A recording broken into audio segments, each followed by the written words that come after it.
The payment space is evolving. So we're chatting with industry game changers that have broken the mold or rewriting the rules and leading their teams with an innovative spirit. My name is Melissa Moss, and I'm your host today for the Corner Office Conversations. And today with me, I have Martina King. She is CEO of Featurespace.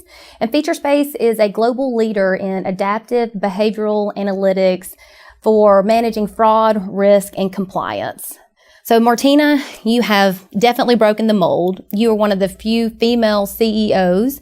There's a study in 2016 by Oliver Wyman who showed that 8% of CEOs were females in the financial services industry, and that was globally. And you are a CEO in the tech industry, which is even more so heavily weighted by men. I think the stats show 20-8 for men versus women in the tech industry.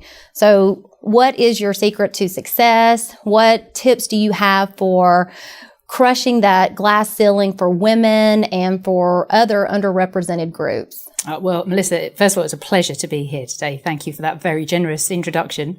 And it's a real privilege for me to be able to just come and describe a little bit of what our journey has been like. So to specifically answer your question, if I thought about how difficult it is for women really in the business world on a day-to-day basis, I might never have even started.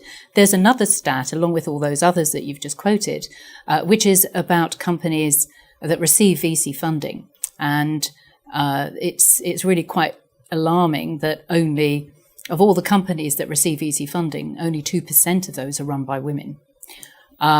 So I think, and I only learned that probably a couple of years ago. And if I had known that when I'd set it out at Featurespace, I probably, I might have thought differently about taking on the challenge. But I think for me, it's really, don't think about it. I've always been in a kind of male-dominated industries. But I've seen a big shift. And starting out in the media sector, I've seen how an awful lot of those roles, both at, sort of mid-level, but then at C-suite level, are being, performed by women. The technology industry still has a long way to go. The financial industry even further. So I'm optimistic about it. But I really would urge women to... The best thing to do really is to own a revenue line, because your numbers speak for themselves. And that enables you to outperform expectations.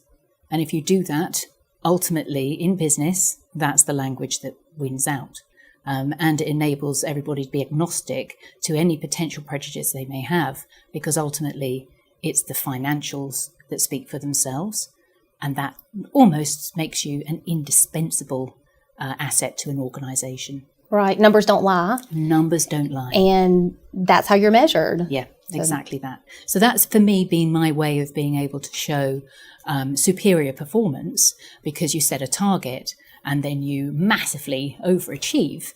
And then everybody feels good, including yourself.